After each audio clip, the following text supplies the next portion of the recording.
Esta primavera, florescemos juntos.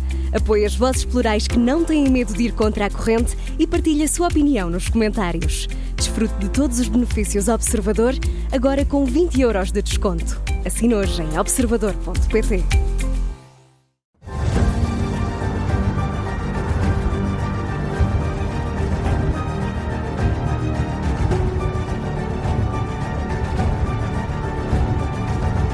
Começa agora o Domínio da Guerra da Rádio Observador, sempre com a análise do Major-General José Arnão Moreira. Bem-vindo. Olá, General. muito bom dia a todos. Também nos pode acompanhar nas redes sociais ou através do site do Observador. Esta terça-feira tivemos as muito aguardadas eleições para a presidência dos Estados Unidos. Contrariamente às previsões das sondagens, que davam um empate técnico, a vitória de Trump foi muito clara. Por todo o mundo tem havido reações, umas de satisfação, outras de preocupação. E, General, seria interessante começarmos precisamente por aí, por analisar estas reações. Talvez começar pela Europa e pelas implicações na guerra da Ucrânia. Muito bem. Vamos começar pela Europa. Bom, primeiro uma referência às eleições como festa. As eleições são a festa da democracia. E não há verdade. E temos que reconhecer que, para além de uma festa, as eleições nos Estados Unidos são um espetáculo. Por aquele sistema que funciona já há mais de 200 anos. Um sistema que nós temos cada vez que há eleições temos que repensar outra vez e tentar perceber como é que aquilo está articulado. Nomeação para aqui, mas para funciona. Ali. É verdade. Aquilo funciona e desta vez produziu resultados. Não sei se Trump diria o mesmo se tivesse perdido. É que funciona. Pois, mas esse é o segundo aspecto que eu trago para aqui. É o facto de ter havido uma vitória clara. É por si só também uma consagração desta festa da democracia. Naturalmente estamos todos recordados do que aconteceu nas últimas eleições, em que, pelo facto das margens serem mais curtas, houve também muito mais litigância. E, portanto, foi bom que o processo tivesse decorrido bem. Os americanos acorreram em massa, votaram e escolheram. Esta era a eleição dos americanos. Portanto, eram os americanos que votavam. Não obstante, na Europa, como vamos agora falar, provavelmente o voto não se inclinasse, os desejos não se inclinassem tanto para uma futura administração de Trump e gostassem mais de uma administração Kamala Harris. Mas o voto era dos americanos. Bom, nós também não queremos que os americanos venham interferir no resultado das nossas eleições. E, portanto, é com Trump que vamos viver, é com Trump que vamos negociar, é com Trump que temos que chegar a consensos. Porque não é a hostilização a Trump que vai trazer qualquer vantagem à Europa. Antes, pelo contrário. O que nós temos que fazer, e isto é que é a parte inteligente, é convencer Trump, é dos nossos argumentos, é puxar Trump para a defesa dos nossos interesses. Não é agora passarmos a hostilizar Trump e acharmos que com isso resolvemos algum dos problemas que temos na Europa. Bom, há um outro aspecto que também me parece importante, é que Joe Biden continua a ser o presidente, quer dizer, Trump ainda não tomou posse. O que significa que até ao final do seu mandato, agora limitado talvez mais politicamente, mas que o apoio à Ucrânia pode continuar e deve continuar a fluir. Tanto mais que havendo uma alteração agora política na administração dos Estados Unidos, é importante deixar bem fornecida, digamos, a Ucrânia para estes primeiros embates, até haver uma clarificação daquilo que é a posição de Trump relativamente à Ucrânia e à questão europeia. Bom, há três coisas que ficaram claras, do meu ponto de vista, nesta campanha. Primeiro é que Trump tem uma vontade imensa de acabar com as guerras. Isso foi uma linha mestre dos seus discursos. Falou nas 24 horas, mas as 24 horas aqui tem que ser entendido como uma pressa em acabar com as guerras. E, portanto, Trump vai, neste seu mandato, procurar acabar com as guerras. Segunda questão tem a ver com a equipa de Trump. J.D. Vance foi muito mais vocal relativamente às ideias sobre como acabar com a guerra do que tem sido Trump. Trump tem vontade, quer velocidade no processo, mas nós verdadeiramente do plano de Trump não conhecemos nada. Mas conhecemos do J.D. Vance. J.D. Vance, para J.D. Vance, a sua interpretação é que a Ucrânia não é um ativo estratégico importante para os Estados Unidos da América. Bom, isto tem desde logo um problema negocial, porque isto vai ter que haver aqui uma negociação qualquer, e se eu desvalorizo à partida aquele ativo que está aí, está a ser invadido, está a ser discutido, naturalmente que me vão pagar pouco por ele, não é? Se eu estou com muita vontade em me ver livre dele, o adversário está certamente satisfeito porque acha que vai conseguir aqui digamos, naquela linguagem transacional de Trump, vai conseguir aqui um bom negócio. Portanto, segundo aspecto. Terceiro aspecto. Este é o último mandato de Trump. Trump já o afirmou que não será candidato de novo.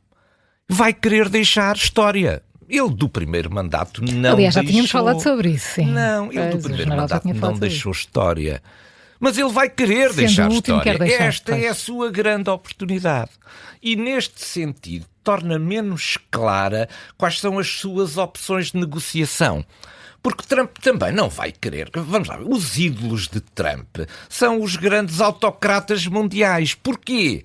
Porque Trump olha para eles e o que é que vê? Vê poder. Ora, Trump era isso era assim que ele gostaria de ficar reconhecido na história, como um homem com poder, que pode acabar com as guerras, nomeadamente, que pode forçar acordos que nunca ninguém pensaria que seria possível realizar. Ele quer aparecer como um homem para a história que deixou a sua marca.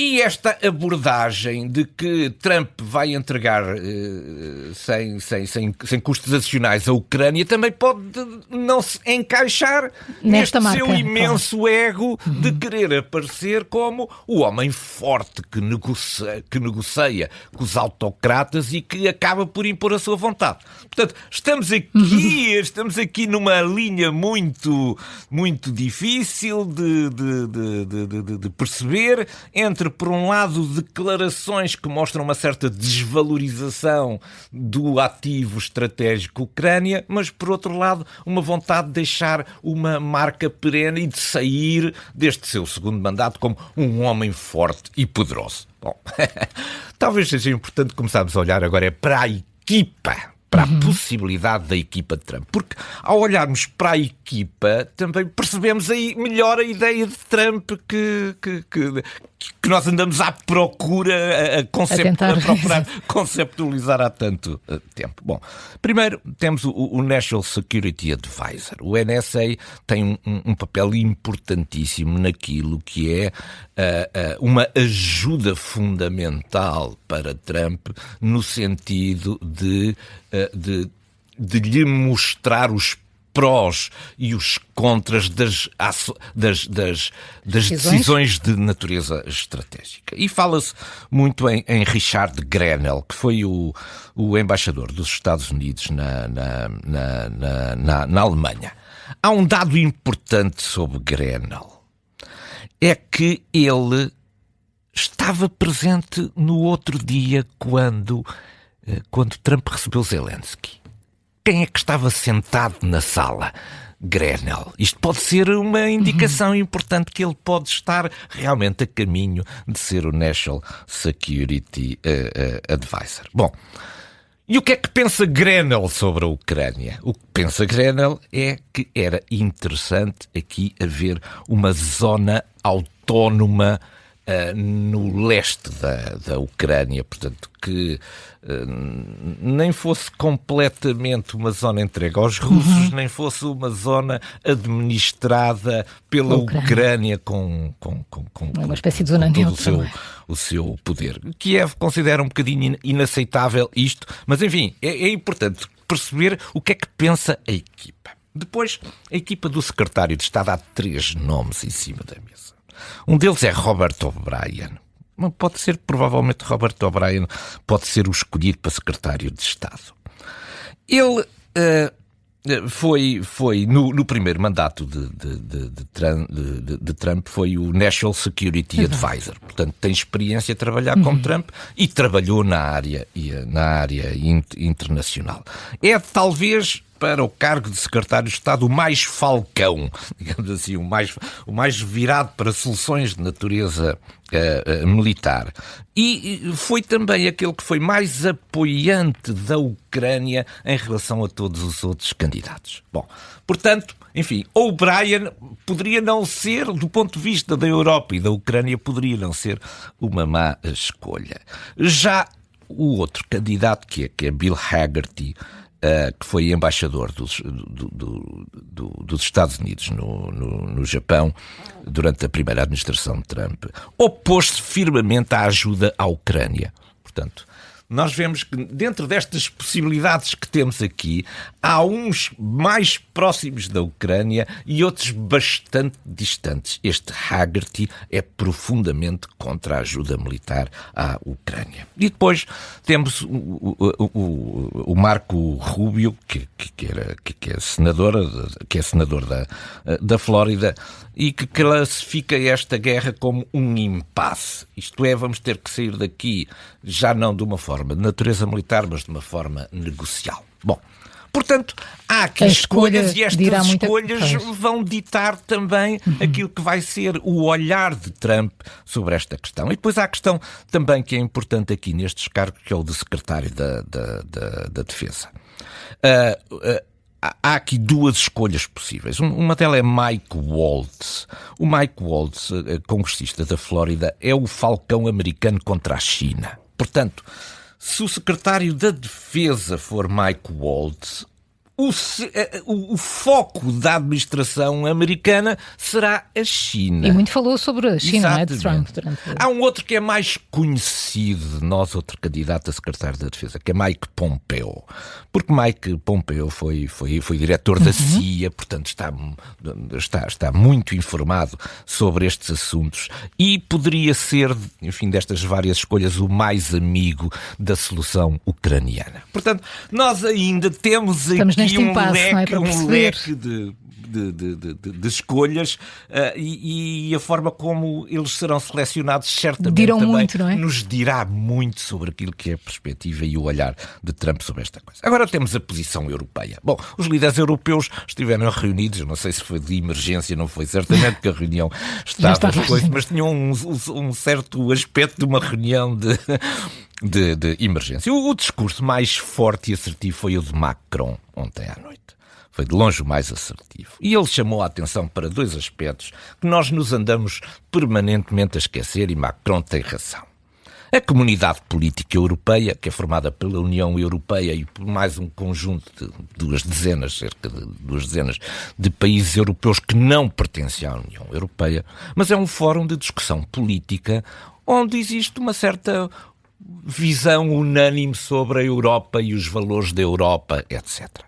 Ora, a comunidade política europeia hoje em dia são 700 milhões de habitantes. É muita gente!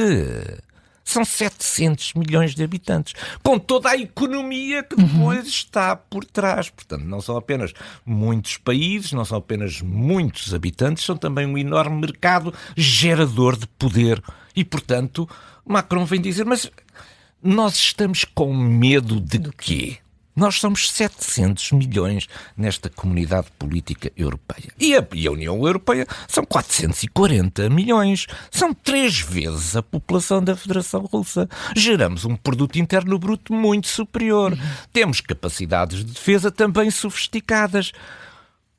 Fica a pergunta no ar, mas e então que poder é que resulta disto? Pois o problema da Europa que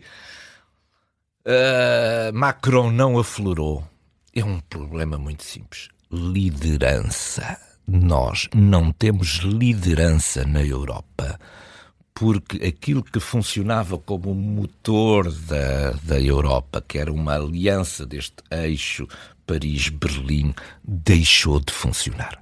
Paris e Berlim já não olham da mesma maneira nem para a Europa, nem para o futuro da Ucrânia. Mais tarde podemos ainda voltar a falar sobre esta questão. Portanto, a posição europeia é neste momento uma posição de discussão como se tivéssemos voltado outra vez ao ponto zero.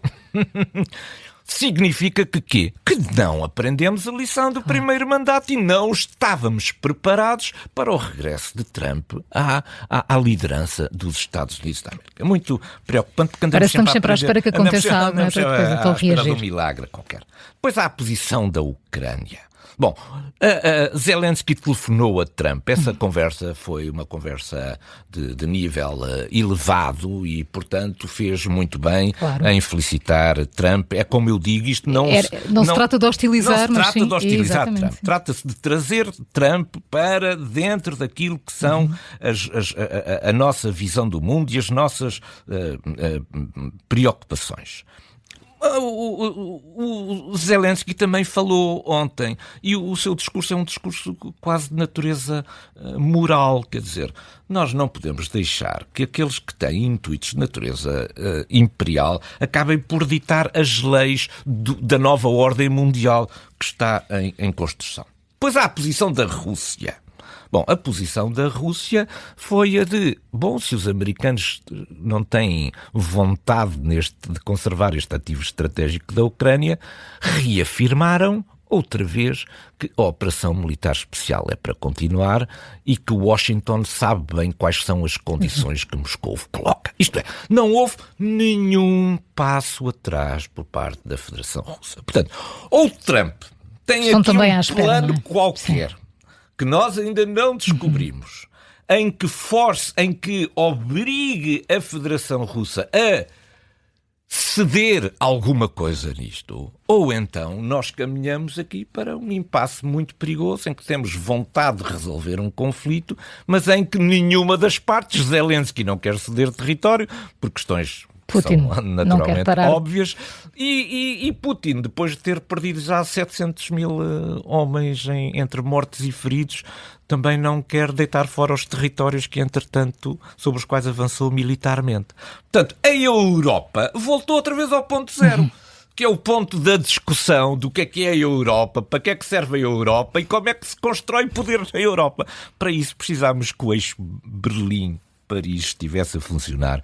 Esse eixo deixou de funcionar e podemos depois falar sobre essa questão. Vamos então ao Médio Oriente e às reações à eleição de Trump, que foram muito diversas, oscilando entre o entusiasmo de Netanyahu, a preocupação iraniana. O que é que pode mudar com Trump na política externa norte-americana? Talvez em relação ao Médio Oriente, talvez seja mais fácil prever o que está, digamos, no pensamento de Trump, do que em relação à questão da Ucrânia. Isto porque o alinhamento de Trump com as posições israelitas tem sido tradicionalmente muito forte e basta ver a quantidade de regozijo que houve em Jerusalém quando Trump foi eleito.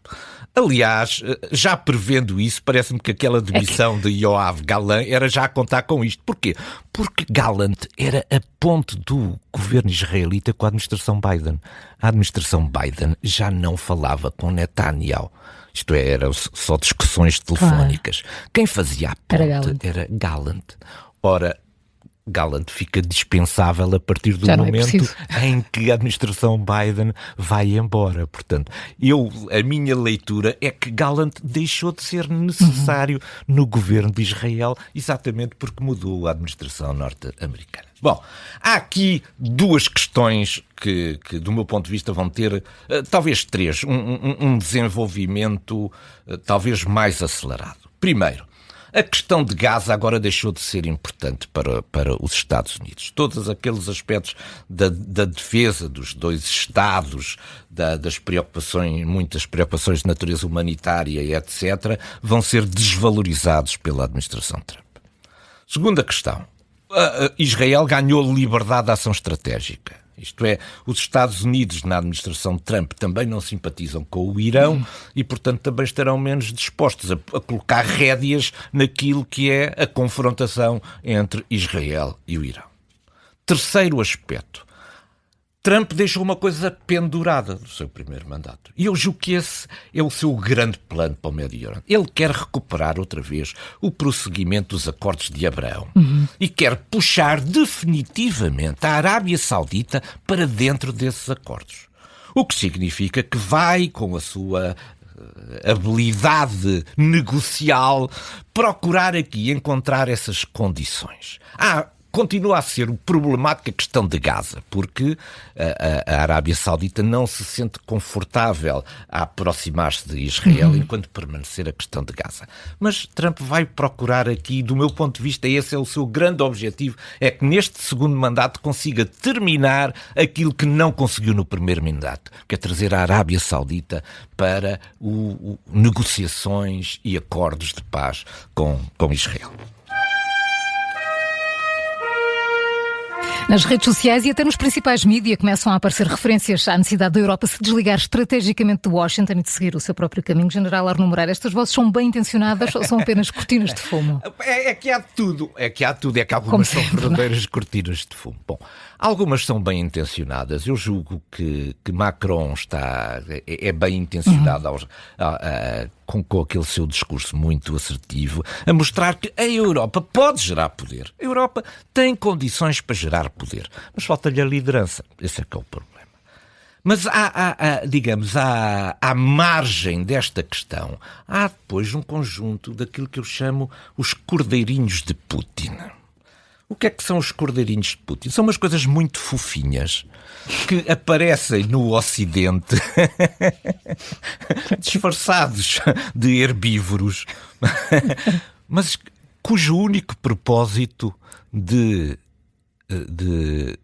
falar de uma Europa autónoma, independente, que não seja vassala do interesse dos Estados Unidos, é promover o rompimento da ligação transatlântica. Isto é, à boleia destas ideias da Europa forte, é desligar a Europa dos Estados Unidos e, portanto, tornarmos-nos apenas num conjunto de herbívoros à espera que os carnívoros de Putin venham abocanhar cada um destes cordeirinhos. E, portanto, muita atenção àqueles que querem romper o laço transatlântico, porque a sucessão das coisas é primeiro a Europa tem que criar poder e só depois se pode desligar do laço transatlântico.